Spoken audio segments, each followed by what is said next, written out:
and give our condolences to Ricky Lanier, his family. I've had a lot of history with him, but just following up on his passing, great high school player, student athlete, merit scholar, and so forth. Tremendous high school player, and then his career at North Carolina was also exemplary. And then, of course, he's gone on to be a great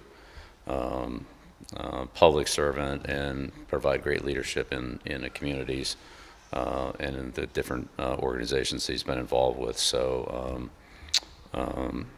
sorry that this was a little more timely. I know it was like a week ago, but I want to make sure that we recognized him on behalf of the entire North Carolina football community here.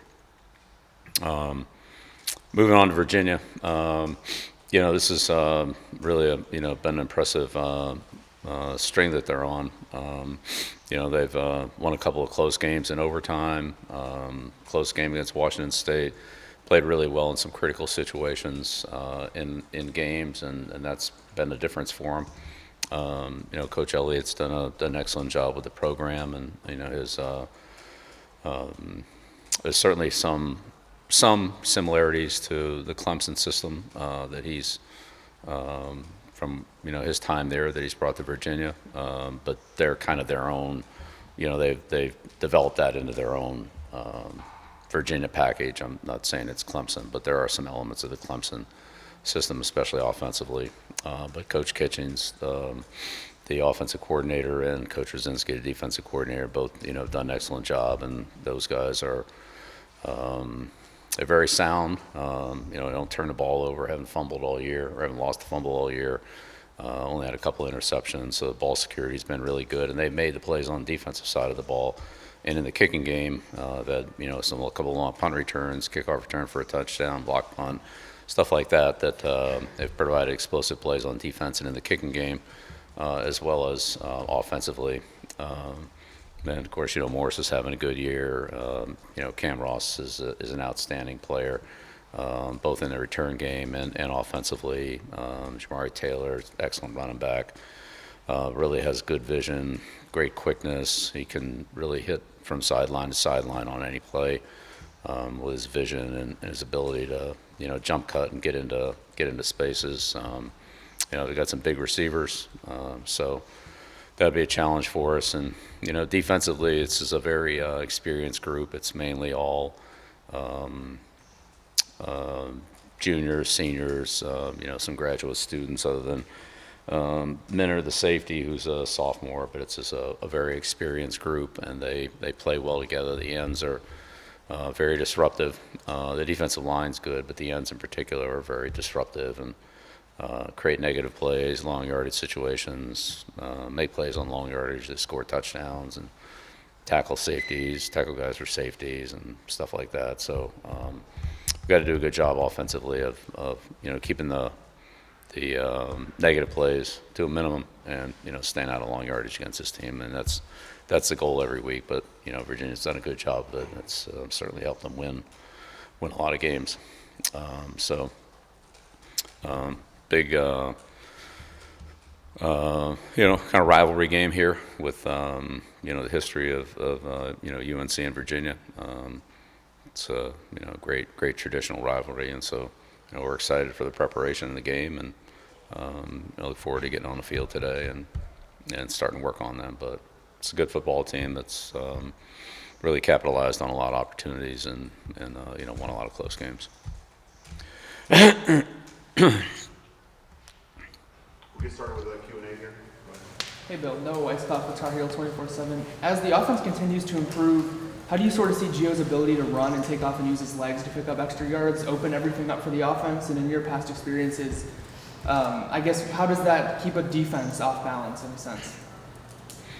Yeah, well, the extended plays, however they happen, whether they're passing plays or quarterback running plays, are always kind of the second play for the defense to defend, and a lot of times they're more productive than the first play. So, Chandler Morris does a good job of that for Virginia, and we've seen that from several quarterbacks this year. And Gio's kind of a little bit of the same thing. Guys that can extend plays because of their their feet, their athletic ability, and what makes those players good is their ability to look down the field and see things down the field rather than just tuck it and run and get their eye level down. So Gio does a good job of that, and but so does, as I said, Morris. Has had a lot of big plays on extended plays, and that's going to be a big challenge for us to eliminate those.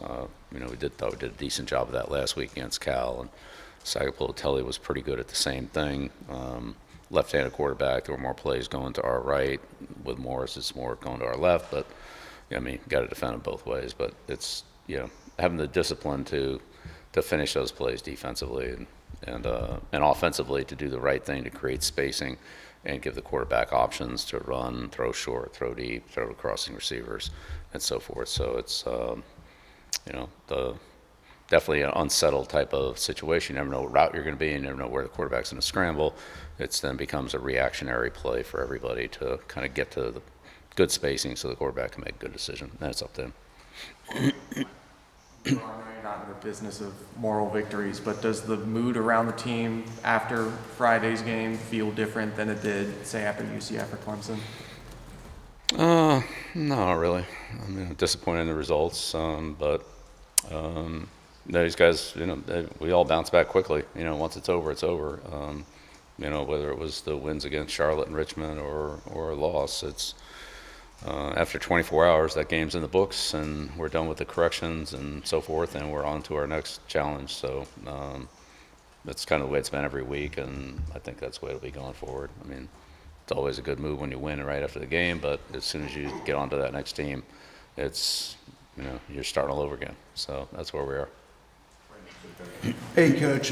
Last week you mentioned a lot about the learning curve when it comes to evaluating players in the transfer portal, and there was a article that came out from the Athletic last week that mentioned that Chandler Morris wanted to come to UNC, but you and your staff passed on him. Given the success of Virginia and also what you've learned so far, does that kind of reflect the learning curve when it comes to evaluating quarterbacks, but also other players in the transfer portal? Yeah, I don't really know what the source on that was. We didn't have any contact with Chandler Morris. We spoke to his agent. I don't really know what the source of that was. His agent didn't know anything about it. We didn't know anything about it. So, it sounds like you're just making up stories. I don't know where that came from. Bill, Gio told us the other night that that's the healthiest he's been since, I guess, before the car accident. What were some of the discernible differences in what he was able to do Friday as being at his healthiest as opposed to previous? I think that's kind of an internal thing with him. I would say from on the outside, he was a pretty tough kid, and whatever aches and he had, he wasn't showing them. He was a tough kid and played through them and didn't complain about them. So it's always good to hear, players say that they feel good and they're healthy, but I'd say he competed well for all the time he's been here and been out on the field. And the fact that he personally feels better is it's a good thing. But I'd say he played through whatever he had pretty well. Staying on that, he moved the chains a little bit more than he had previously. What were some of the things that you liked that he did the other night that was better signs of progress? Yeah, again, I think part of it's Gio, but really part of it's the offense. It's just everybody being having a little bit better execution as a total team. In our assignments, our techniques, finishing plays, doing some of the little things, eliminating penalties, staying out of longer yardage, which we had a couple of those that we should have avoided, and had we avoided those, we would have had a lot better results on those drives. So when we didn't do that, we moved the ball better, and so that's what we have to keep doing. It's just a lot of little things. I don't think you can just point to one thing and say, oh, this is the difference. It's maybe 11 guys improving, 5%, as opposed to one guy improving 90%. That's not really. It's kind of those little incremental improvements, and then collectively that rising tide lifts all boats, and that's kind of where we've been week by week, and hopefully we can continue on that trend. Actually, Fayetteville Observer. Virginia's been very good on third down. What have you seen from your guys as far as what you need to tighten up in that area moving forward? Well, big thing's blocking them. They got a really good pass rush. Like I said, it starts with the ends, but they have a pass rush group that they bring in there on third down And they have, they're powerful in the middle, and they have, 2 or 3 guys that are really good one-on-one individual pass rushers that are explosive, quick, and, and have good fundamentals and technique. Again, this is, like I said, a very experienced group with, juniors and seniors, graduate players. I mean, that's really what their defense is, and they play well together, and they know what they're doing. And so, I'd say it's, it's Melton, but it's everybody else too. You gotta block all of them, and that's the big thing on third down. I'd say is that they're good. They have a good team defense. They have good team defense. They mix in the pressures and they keep you off balance. But they have good pass rush. And then as far as your offense facing some of these. Well, yeah, number one, stay out of long yardage. That's number one. The shorter yardage you have, the more options you have. You can throw it to any one of the 5 guys. You can run the ball. The quarterback can run the ball. If you only need 2 or 3 yards, anybody can pick it up. When you need 10 or 15, then how many guys can get down the field far enough to get that yardage? The answer is not very many. If you send them all out, then you have a hard time blocking. So it's you only have 2 or 3 guys to defend defensively for, call it 10, 12, 14 yards, whatever it is. It's just a lot easier to defend than when you have to defend 6 plus the running game. You just have more options. So staying out of long yardage is key on third down. First and second down has a lot to do with third down. Right behind you. Bill, Brian Murphy with WRL. In New England, correct or not, you had a reputation as all football all the time. Here, you've obviously published a book, which I know is in the works. There was a docu-series. There was talk that you would continue to coach podcast in Chapel Hill. Obviously, Mike went to Saudi Arabia before the season. I just wonder if some of that stuff you think has been a detriment to building the program you want to build, and if you could go back, if you would eliminate maybe some of those off the field. Yeah, well, I mean, most of what you're talking about are things that happened last year before I even got here. But I would say the things I did at New England in terms of weekly appearances, media, TV shows, radio shows, and other things were honestly a lot more than what they are here. So, I've been able to dedicate a lot more time to watching film, to coaching the players, to being with the players, to being in meetings and actually coaching on the field because I'm better informed and better prepared, which I've really enjoyed that part of it. So, most of the things you're talking about, like the book, for example, like that, all that really happened before I even got here. Did you have any involvement in the trip to Saudi Arabia? And was it your decision or the university's decision to terminate the docu-series with everyone? Or at least pause production? Yeah, it's paused. It's not terminated, and the university's released a statement on Saudi Arabia, so I don't have anything to add to that. For everyone to want that. Adam Smith, Inside Carolina. Bill, wondering what you would point to as to why maybe defensively you haven't been able to generate more turnovers, or what can you get better at in that area? Because I'm sure that's an area you would like to see improve. Yeah, absolutely. Yeah, we talk about it every week. Spend a lot of time on it, studying our opponent, looking for opportunities, practicing on the field, different techniques to, take the ball away. High pointing the one-on-one throws on the outside, reading a quarterback, and stripping the ball, and so forth. We get quite a few of those in practice. Haven't had them in the game, and we obviously need to get them. So, keep working on them, keep emphasizing it. There are plenty of balls out in practice. We turn the ball over in practice, and so we're trying to do the right things. We're just going to have to do a better job of it in the game. And, we had 2 balls out, in the Cal game, Ty had the strip sack, ball rolled out of bounds. We had another fumbled muff punt there, couldn't quite get to that. Muffed another punt, was it last week, or 2 weeks ago, whatever it was.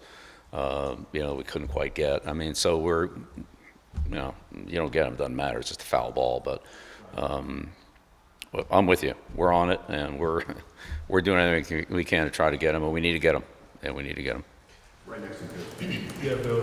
The other day, you saw obviously Kobe Pace get 100 yards. Benjamin Hall was kind of moving around, things like that. Of course, those guys hadn't gotten that level of production, let's say, in those previous 5 games. I guess at this point in the year, what's the process like for you all as an offensive staff, kind of finding maybe who some of those key playmakers are, and week in, week out, kind of getting them the ball? Right. Well, when we I mean, look, the running plays, the passing plays, you know, you generally don't call a passing play and say, well, we're going to throw the ball to so-and-so. You call the play, you have, you know, 3, 4 receivers, maybe 5 receivers out in the pattern, and the quarterback makes his decision on who to throw to based on the matchup and the coverage. So, you know, some of the coverages that we got from Cal, which, I mean, they gave us, you know, quite a bit of a certain 2 particular coverages, you know, really dictated the ball. You know, there's just too many guys to throw there. The ball dictated the ball goes somewhere else. So I'd say those are examples of, you know, sometimes how if the quarterback reads the play properly and goes to the open receiver, then it could end up, you know, being Kobe Paysar. And the next week it could end up being, you know, somebody else. So, you know, like Jordan in the Richmond game. So it's, again, if it's a screen, then, you know, we know who we're throwing the ball to, right? That's one thing. But on most pass plays, there are, you know, 2 or 3 primary receivers, and then the quarterback has 2 or 3 outlets based on if those players are covered in zone coverage. If it's man coverage, he's going to go to the best matchup. And so it's really important for all the receivers to work hard to get open and let the quarterback decide where to go based on, you know, what the coverage, you know, tells them to do. Just to go off that as well, you know, obviously you mentioned from a play-by-play standpoint, it's just some guy has the opportunity and other guys don't. I guess when it comes to, you know, practice or even just seeing it in games, like, do you find that any particular skill position guy kind of emerges as maybe like the top guy of the group, so to speak? And I guess going off of that, like, how do you kind of, I guess, allot them, you know, certain, you know, opportunities, you know, as far as snaps and everything? Yeah, well, yeah, absolutely. I mean, if you have a player that's a dominant player that can win almost every matchup, and then, you know, you try to get that player to make sure you have opportunities so the defense can't take him away and so forth. I'd say at this point, nobody's really emerged. You know, we're balanced. You know, we've had production from all the positions, including the quarterback position, multiple running backs, multiple receivers, and our tight ends have given us some production. I'd say there's a couple of cases where we've had players open and either missed them or didn't see them. You know, it was just 2 weeks in a row, really, where we've had a receiver behind the defense, and we end up throwing the ball out of bounds and just can't quite connect on what would have been, you know, 2 explosive plays, you know, to Green and to Clower last week. So we're seeing it. We're just, you know, a little bit away from it being an explosive play. And again, it just ends up being, you know, a foul ball. So those are the kind of plays where you just don't know exactly where the ball is going to go until the defense, you know, unfolds, and then hopefully make the right decision and can execute it a little bit better.